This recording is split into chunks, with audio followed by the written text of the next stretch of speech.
प्रतिशत हमारे विद्यार्थी जो हैं वो लड़कियां हैं। अब फिर मुझे वो भाषण देते हैं कि जी आप लड़कियों पे जुल्म कर रहे हैं। पढ़ जाने दीजिए हमारी बेटियों को, फिर आप देखिएगा कैसे सब कुछ चलता है, ये आपको नजर आएगा। तो ये जो हमारे आंकड़े हैं 34 करोड़ विद्यार्थी, जब मेरा निर्माण हुआ था भारत में 500 कॉलेज और यूनिवर्सिटी थे। कितने थे? आज 50,000 है। अरे जितनी गाली देनी है दो कि ये नहीं है, वो नहीं है, टीचर नहीं है, ब्लैक बोर्ड नहीं है, व्हाइट बोर्ड नहीं है, वो जो कहना है कहो, हमें कोई फर्क नहीं पड़ता। हमने स्कूल बना दिए। स्कूल 15 लाख स्कूल है। मैडम एक चीज आपको बताता हूं, आप पचौर में रहती है ना, आप भी निजी वेल्थ जो हम कहते हैं, जो धन है निजी, सरकारी नहीं, वो भारत में इस समय दुनिया के 5वें नंबर पे है। 8.2 मैं डॉलर में बता दूं क्योंकि मैं रुपए में बहुत बड़ा आंकड़ा बन जाता है। 8.2 ट्रिलियन डॉलर, ट्रिलियन में 12 शून्य होते हैं। वो निजी धन है जो सर आप अपने बिस्तर के नीचे छुपा के रखते हो, जिसपे आप टैक्स नहीं देते हो। वो निजी धन हम उसको कहते हैं। 8.2 ट्रिलियन डॉलर है, 8.2 ट्रिलियन। और जानते हो नंबर 1 हम उसको किस पे खर्च करते हैं? ब्यूटी पार्लर पे।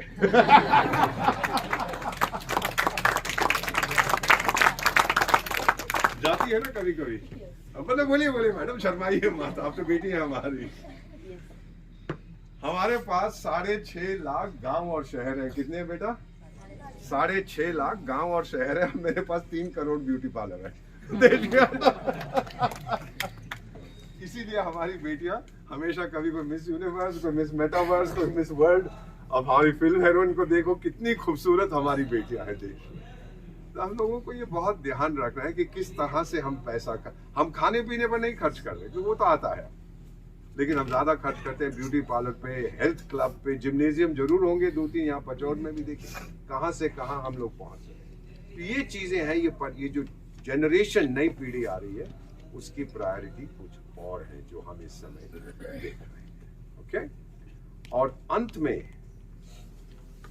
2003 तक छोटा सा पिस्सू सा यूरोपियन देश हमें आके भाषण देता था कि आपको ये करना चाहिए, वो करना चाहिए। हम तंग आ चुके थे। 2003 में फिर हमने फैसला किया कि हम आप किसी से मदद नहीं लेंगे, 1 रुपया नहीं लेंगे। ब्रिटानिया की सरकार तो बहुत नाराज हो गई। मैं तो था वहां, उनके पार्लियामेंट में बड़ी बहस हुई। तुम काले आदमी की मजाल कि हमसे पैसे नहीं लेता, तुम लेता है। हमें कहा नहीं चाहिए, लेना पड़ता है। हमें कहा नहीं चाहिए, आई तुमको लेना पड़ेगा। सुअर की औलाद, मैं कह रहा हूं कि मेरे को नहीं चाहिए। तो बोले कि हम 6 करोड़ पाउंड देता है तुमको साल में। हमने कहा अच्छा मालिक, मैं ले लूंगा।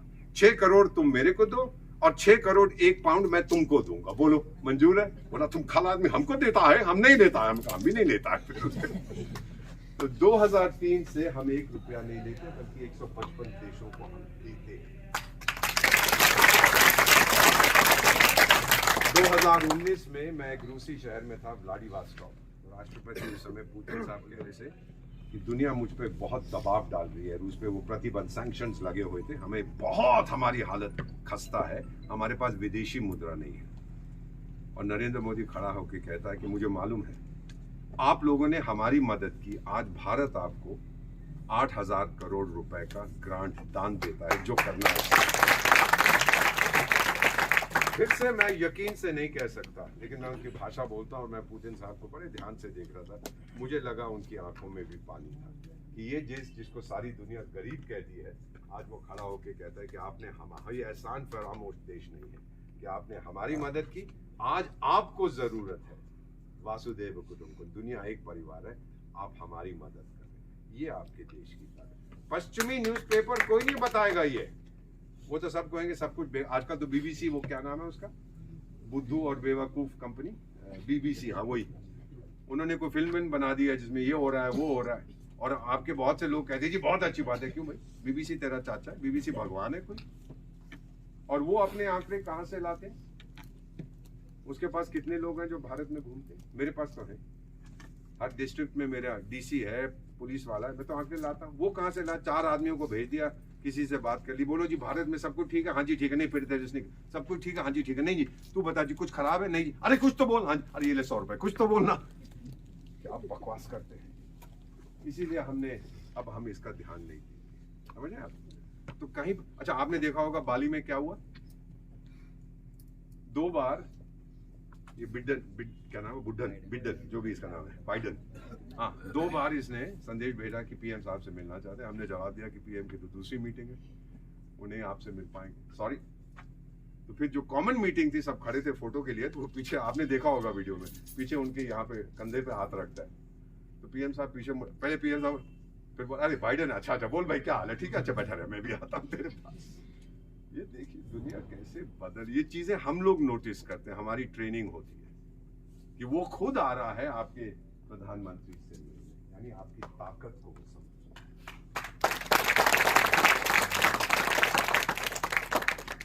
तो आप सबसे, आपकी जो संतान है बेटा, उनको हमारी तरफ से ये संदेश दीजिए, जितना आपने नाराज होना है होइए, बदलाव आप ही लाएंगे, हम लोग नहीं ला पाएंगे।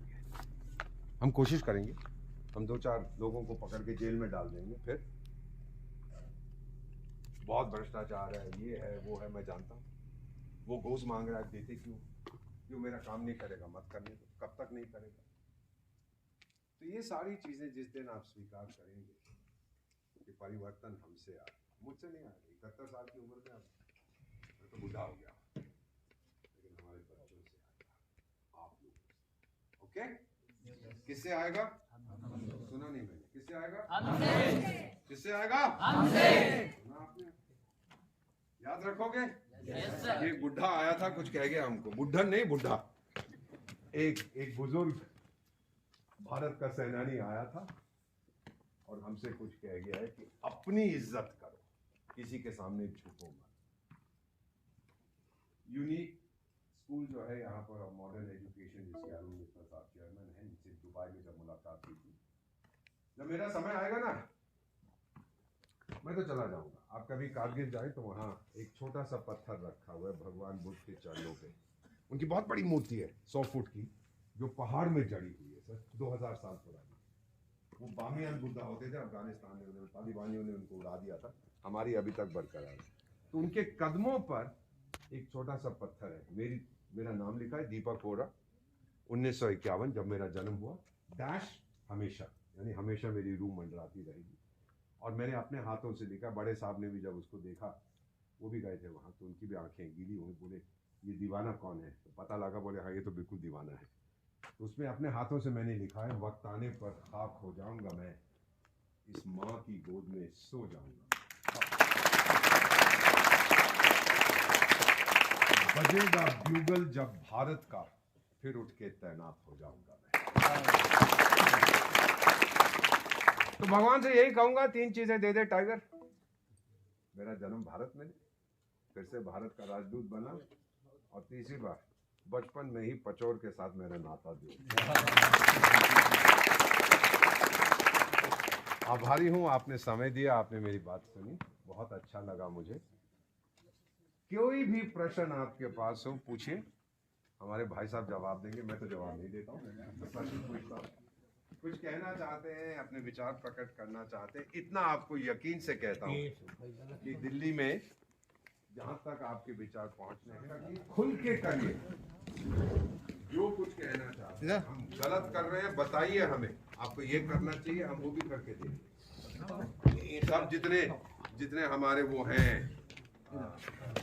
ऑपोजिशन के सदस्य, सबको जेल में डाल देना चाहिए, वो भी हम कर देंगे, करेंगे, वो तो नहीं कर सकते, वो तो कचहरी हमारे। तो उस समय जब हमने हमला किया था बालाकोट पर, याद है आपको, हमारे जहाज गए, एक हमारे वाहन चालक को उन्होंने पकड़ भी लिया था, उसका नाम था अभिनंदन। तो पतन गुजरात में पीएम साहब बोले, अगर ये अभिनंदन को ना छोड़ते तो इनकी पुश्तें कहती, ये मैंने नहीं कहा, ये साहब ये YouTube पे आप देखेंगे, इनकी पुश्तें कहती कि मोदी ने बहुत मारा था। बाद में हमने कुछ लोगों ने पूछा कि भाई ये कहना क्या चाहते थे, प्रधानमंत्री है जो कहना चाहते कह दिया, तो ये भी बोले कि वक्त आने पर मैं बताऊंगा हम क्या करना चाहते थे। मैं जानता हूं हम क्या करना चाहते थे, अगर वो ना लौटाते तो हम इतना ठोकते उनको, समझ लीजिए वो उनके सामने एक भयंकर सपना होता। दूसरा, अहमदाबाद में आपको याद है अक्षरधाम पर हमला हुआ, फिर अस्पताल में हम लोगों को लेकर वहां पे फिर विस्फोट किया, फिर वहीं पे साहब बोले और तीन महत्वपूर्ण चीजें बोली। एक बोले, चुन चुन के हिसाब लेना मेरी फितरत है। दूसरा बोले, पाताल में भी छुपोगे ढूंढ के लाऊंगा। और तीसरी चीज क्या बोले, भारत को सताओगे और उंगली हिला के मारूंगा घर में घुस के। तो बालाकोट जो हमने किया था, अब देखिए बहस आप जितनी मर्जी करिए, कोई नेता कह देता है जी ये हुआ नहीं था, ये नहीं हुआ, वो नहीं, अरे क्या फर्क पड़ता है? मुझे कोई फर्क नहीं पड़ता 100 आतंकी मरे, 50 मरे, 2 मरे, 5000 मरे। हमने एक संदेश देना था। कूटनीति में इसको मैसेज कहते हैं। हमने एक संदेश दे दिया, उसके बाद वो खामोश बैठे। कश्मीर 370 जितनी गाली देनी है हमको दे दो, कोई फर्क नहीं पड़ता। आतंक के किस्से देखो, हम 2023 में हैं, 2022 में 14 केस हुए थे, 2020 उसको हटाने से पहले 2019 में कम से कम 12,000 है ही नहीं, कोई बचा नहीं। और जो आना चाहता है वहां से जिसको भेजते हैं हमारे पास कि भाई तेरे को तो जन्नत नसीब होगी, जा। आजकल तो 72 हुरे मिलती हैं, मालूम है आपको? और अगर हिंदू काफिर को मारो तो 2 बोनस में 74 मिलती हैं आजकल।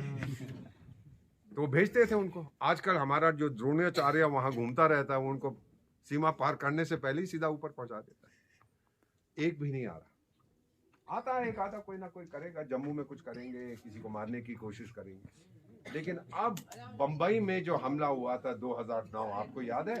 2008 में हुआ था ना, 26/11 2008 को हुए। 15 साल हो गए सर, नहीं हुआ, दोबारा ना होगा।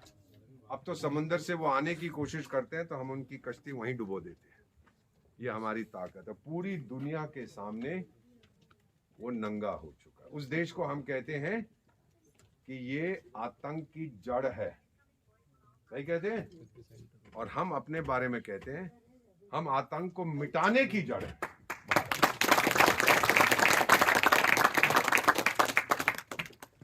तो आप लोगों को यही यकीन दिलाना चाहता हूं बेटा कि अब हम सतर्क हैं। आप चैन की नींद सोइए, हम जाग रहे हैं, हम नहीं होने देंगे दोबारा। ओके? और जैसा पीएम साहब बोले, अगर हुआ तो फिर ऐसा मारूंगा घर में घुस के, पाताल से ढूंढ लाऊंगा, छुपने नहीं दूंगा, कहीं छुपने की जगह नहीं मिलेगी। यहां तक कि मैं जॉर्जिया, एक देश है आपका राजदूत था, पहले दिन मैं पहुंचा तो भारतीय समुदाय के लोगों ने मुझे डिनर पे बुलाया। तो डिनर पे जहां बुलाया, रेस्टोरेंट का नाम था न्यू दिल्ली। क्या नाम था? न्यू दिल्ली, नई दिल्ली। बड़ी अच्छी बात है, बड़ा अच्छा भोजन था, बहुत मजा आया। मैंने कहा भाई जब मालिक से मिलना चाह, जो मालिक है उससे मिलना चाहता हूँ, उसकी तारीफ करूंगी, बहुत अच्छा भोजन बनाया उसने, बहुत हिंदुस्तानी भोजन बनाया था। तो आ गया, कहते जी मैं कुक भी हूँ और मालिक भी। मैं कहा तेरा नाम क्या है? अब मुझे याद नहीं, कमरान खान या ऐसा कुछ, लाहौर का रहने वाला हूँ। मैंने कहा भाई टाइगर सुन, तू पाकिस्तानी है, तेरे रेस्टोरेंट का नाम न्यू दिल्ली है, ये चक्कर क्या है? कहता है साहब अगर इस्लामाबाद रखूंगा तो कौन आएगा? मैंने कहा बात तो ये सही कह रहा है, वो लोग हिंदुस्तानी नाम देते हैं और जब वहां चले जाते हैं विदेशों में, ये नहीं कहते हम उस देश से, जी हम इंडियन है।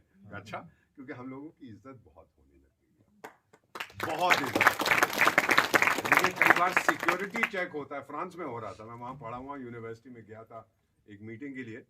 तो वो ऑफिसर जो मेरी सिक्योरिटी कर रहा था फ्रांस में, जब मैं लौट रहा था, तो वो मैं अपने जिस्म पे रुद्राक्ष वगैरह बहुत पहनता हूँ, तो पी पी पी कर रहा थी आवाज, वो मशीन करती है ना आवाज जब आप निकल जाओ, उसको क्या मेटल डिटेक्टर जो कहते हैं। तो मुझसे कहने लगा सर मैं जरा आपको ऐसे थपकी दे के देखना चाहता हूँ। मैंने कहा देख। कहता कहाँ के रहने वाले हैं? मैंने कहा मैं भारत का राज। इंडियन है? जाइए जाइए सर, कोई जरूरत नहीं है आपको सर्च करने की। ये छवि बनी। अगर मैं कहता कि मैं उस देश से, वो कहता आजा टाइगर कपड़े उतार अपने, जाके देखूं क्या। एक उनकी एक्टर थी मैडम, उसका नाम मैं भूल गया हूँ, जब मैं जॉर्जिया में आपका राजदूत था तो आई थी हमारे पास, फिल्म बनाने आई थी, हिंदुस्तानी फिल्म में एक्ट कर रही थी। तो कहती है सर हमारी तो दूतावास नहीं है, आप हैं राजदूत भारत के, एक चीज़ आपसे कहना चाहती हूँ। मैंने कहा बोलो बेटी क्या बात है।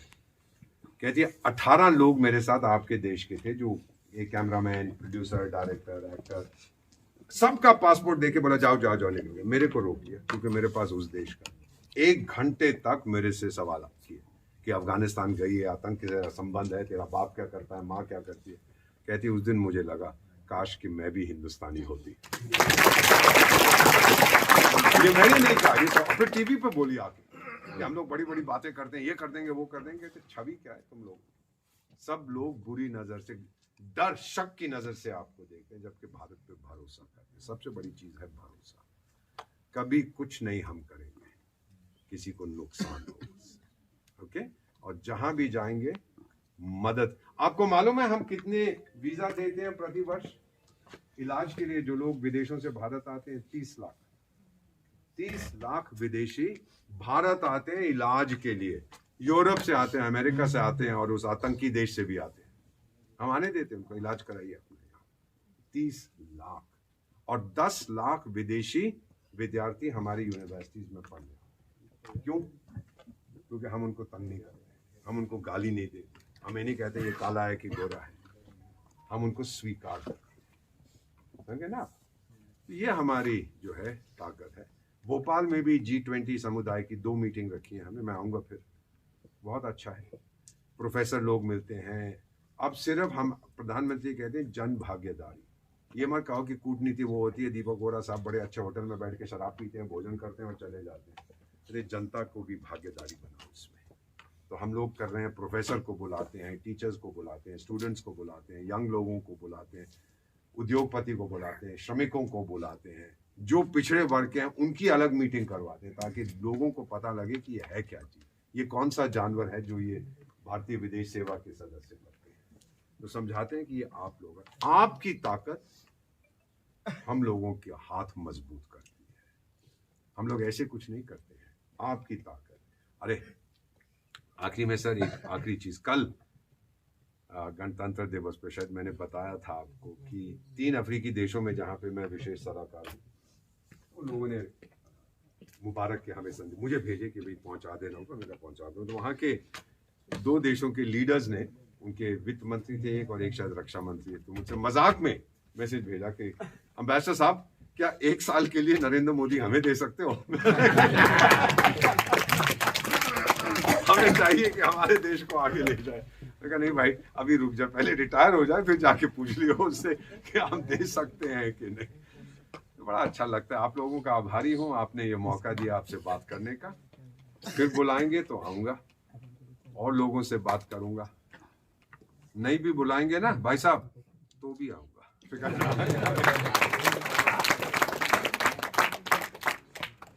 आज हम बहुत सौभाग्यशाली हैं कि आज एक हमारे बीच में ऐसी हस्ती, unique school of modern education के संचालक भाई अरुण जी के माध्यम से हमारे इस छोटे से नगर सुदूर ग्रामीण क्षेत्र में हमारे बीच में मौजूद है।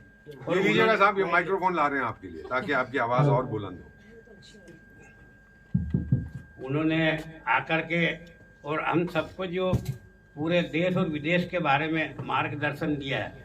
मैं आपको बोरा साहब के बारे में बता दूं, ये बहुत ही simple living and high thinking विचार के हैं, गांधीवादी विचारधारा के व्यक्तित्व हैं। हमने बहुत आग्रह किया, आप चाहते तो आप यहाँ हेलीकॉप्टर से भी आ सकते थे। एक हेलीकॉप्टर नहीं, मध्य प्रदेश के मुख्यमंत्री को भी यहाँ आना पड़ता है, इनके साथ और भी कई कैबिनेट मंत्री भी आ सकते थे, परंतु आपका एक नेचर और स्वभाव ऐसा है। ये देख लीजिए, किसी प्रकार का कोई ताम झाम स्वागत सत्कार, गाड़ी का अगर आप हॉर्न भी बजाओ तो वो भी आपको पसंद नहीं है। क्योंकि मैं दिल्ली में जब आपके निवास पे गया तो दिल्ली जहाँ से शुरू होती है, क्रीम मतलब जिसको कहते हैं एक जो सबसे अच्छा एरिया है, मैंने वहाँ का कोर्ट भी एक लगता है, उसमें इतनी सिक्योरिटी है कि कम से कम 2 किलोमीटर तक पूरी पुलिस लगी हुई है और 6 जगह चेकिंग होती है। और उसके बाद जब एक आदमी को परमिशन है मिलने की, जब मिलके हम बाहर निकलते हैं तो साथ को ये कहना पड़ता है कि मैं सुरक्षित हूँ, या तब हम लोग बाहर निकल सकते हैं, नहीं तो बाहर नहीं निकल सकते हैं। तो इतनी बड़ी हस्ती जिनकी इतनी सिक्योरिटी हो और जो प्रधानमंत्री के साथ बैठ करके बात करते हो, उनको सलाह देते हो, वो आज इस पचोर नगर में ये अरुण की वजह से हमारे बीच में उपस्थित हुए हैं। जो आपने हमको मार्गदर्शन दिया उसका कुल मिला के निचोड़ ये है, मैं जो समझा हूँ मेरे दिमाग से, ये मेरी पर्सनल थिंकिंग है कि कुल मिला के निचोड़ ये है कि आज की तारीख में हमारा भारत श्रेष्ठ भारत है, सर्वश्रेष्ठ भारत बनने जा रहा है, विश्व गुरु भारत बनने जा रहा है और बनेगा। और उन्होंने इस तरफ बहुत भारी पहल भी कर दी है। योग में हम विश्व गुरु बन चुके हैं। अब मैंने वोरा साहब को कल बोला था, मैंने कि सर मैं ऐसा मानता हूँ कि अगर विदेश के लोग हमारे लोग यहाँ से विदेश जाते हैं पढ़ने के लिए और अच्छे स्वास्थ्य के लिए, अच्छे इलाज के लिए, मैं वो दिन देखना चाहता हूँ। मेरे इन नौजवानों से जो मेरे भाई और बहन यहाँ बैठे हैं, उनसे ये विनती करना चाहता हूँ कि यार आप में कौन सी योग्यता नहीं है, इस भारत में कौन सी योग्यता नहीं है। आज सारे देशों को लोहा मना दिया। 20 राष्ट्र जो हमारे सबसे बड़े उद्योगपति हैं, उनका अध्यक्ष आज हमारे नरेंद्र मोदी है। और 77 देश जो है, और 77 प्लस और भी समझ लो 186 देश, 186 देश का भी नेतृत्व नरेंद्र मोदी कर रहे हैं। तो आज इतनी बड़ी शख्सियत हमारे बीच में है नरेंद्र मोदी जी के रूप में, और हर तरह से हम सक्षम हैं, आप सब सक्षम हो और आप सब में इतनी योग्यता है। साहब का कहने का मतलब यही है कि हम किससे कम है और हम क्यों नहीं कर सकते। हम में क्षमता है, हम कर सकते हैं। हमको सिर्फ संकल्प और आत्मविश्वास की आवश्यकता है। अगर हमने आत्मविश्वास रखा, संकल्प रखा, तो हम सब कुछ कर सकते हैं। और किस तरह से आज गांधी जी ने तो बिल्कुल अहिंसात्मक किया था, मोदी जी भी उसी रास्ते पे चल रहे हैं। क्या कि हे प्रीत जहाँ की रीत सदा में गीत वहाँ के गाता हूँ। क्या हिंदुस्तान का रहने वाला हूँ और हिंदुस्तान की बात करता हूँ। हम लाए तूफान से कश्ती निकाल के, हम लाए हैं तूफान से आज़ादी निकाल के। इस देश को रखना मेरे मित्रों संभाल कर, क्या इसको और आगे बढ़ाना। आप तो मेरा तो यही कहना है आप सब लोगों से, आप सब पधारे। और जो है एक से एक हस्ती साहब हमारे पचोर नगर की सब क्रीम है, ये सब लोग बैठे हैं, संचालन करते हैं, दूध भी है और क्रीम भी है। तो सारा ये संचालन करते हैं। मैं इन सबका बहुत बहुत आभारी हूँ। और आपने यहाँ पधार करके हमें समय दिया। बस सिर्फ आप मेरी एक बात सुन लो, आप मान लो जी, मोदी जी भी देश के प्रधानमंत्री हैं जी, हैं। और जब वो कहीं जाते हैं तो वहाँ की भेष, अगर कोई आदिवासी क्षेत्र में जाते हैं तो कोई उन्हें धनुष बांध दे देता है, कोई उन्हें कुछ पीना देता है, कोई वो कर देता है। तो वो उनका दिल रखने के लिए तो उन्हें सम्मान स्वीकार करना पड़ता है। क्या चाहे कितना सिद्धांत, ये सिद्धांत नहीं है कि भाई सम्मान नहीं करूंगा, सिद्धांत है कुछ। अगर हमारी भावना है और हम सब चाहते हैं तो आप पर नियम तोड़ना पड़ेगा। तोड़ दिया भक्त के लिए, तोड़ दिया। भगवान ने नियम तोड़े, तोड़ दिया। बोरा जी को नियम तोड़ना पड़ेगा, तोड़ दिया।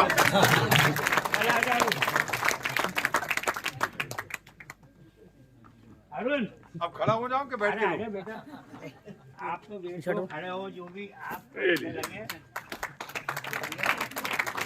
शुक्रिया। लो बेटा कंबल। अब मुझे दोबारा बाल बनाने पड़ेंगे। वैसे भाई ये बहुत खूबसूरत है। नहीं बाल भी इससे तो बात। अरे वाह, आप खड़े हो जाओ। अच्छा, आज जो कार्यक्रम में हमारे बीच माननीय श्री दीपक जी वोरा साहब, हमारे भारत के राजदूत और प्रधानमंत्री जी के 3 अफ्रीकी देशों में विशेष सलाहकार हैं, और लद्दाख में जो प्राधिकरण है वहाँ पर भी आप प्रधानमंत्री जी के विशेष सलाहकार हैं। इसी शख्सियत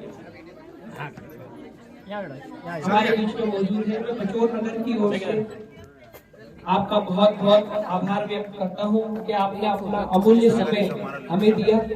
और विश्वास मानिए कि ये पचोर नगर का सौभाग्य है कि माननीय वोहरा साहब हमारे बीच में हैं। मैं बहुत फोटो लूंगा सबके साथ। आप सभी ने अपना अमूल्य समय दिया, उसके लिए मैं आप सभी का भी बहुत बहुत आभारी हूँ।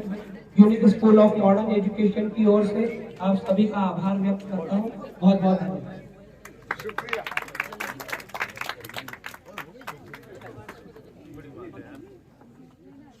अच्छा लगा, बोलिए। बाहर फोटो लें या यहाँ लेंगे? एक यहाँ? आओ बाबू जी। ये तो हमारी बेटियां हैं। आइए आइए, नमस्कार। यहाँ पे माँ बन गई है। आओ बेटी आओ। हमको ये भी पता लगा कि परिवार में कुछ सुधार हो रहा है मई के महीने में। बहुत अच्छा लगा आप लोगों से मिलके, धन्यवाद।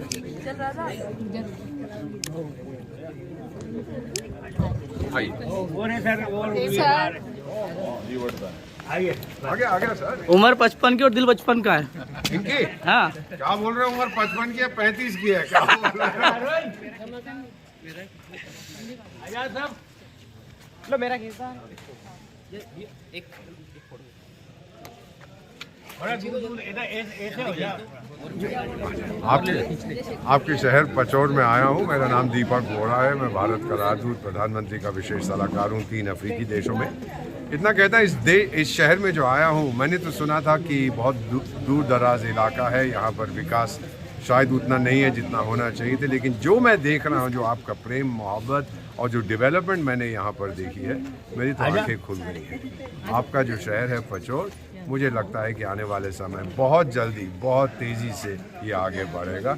जो यहाँ पर पूंजी लग रही है, इन्वेस्टमेंट हो रहा है, विकास हो रहा है, आप किसी से पीछे नहीं रहेंगे। मैं फिर आऊँगा, अगर आप बुलाएंगे, नहीं भी बुलाएंगे तो भी आऊँगा, फिर से आके देखूँगा कि यहाँ पर क्या हो रहा है। अब मैं जा रहा हूँ लौट के दिल्ली, लेकिन आपके पास अपना दिल छोड़ के जा रहा हूँ, उसको संभाल के रखिएगा। मेरे दिल को वापस आऊँगा तो लौटा दीजिएगा मुझे। बहुत अच्छा लगा। आप बजे भैया ढोल बजे।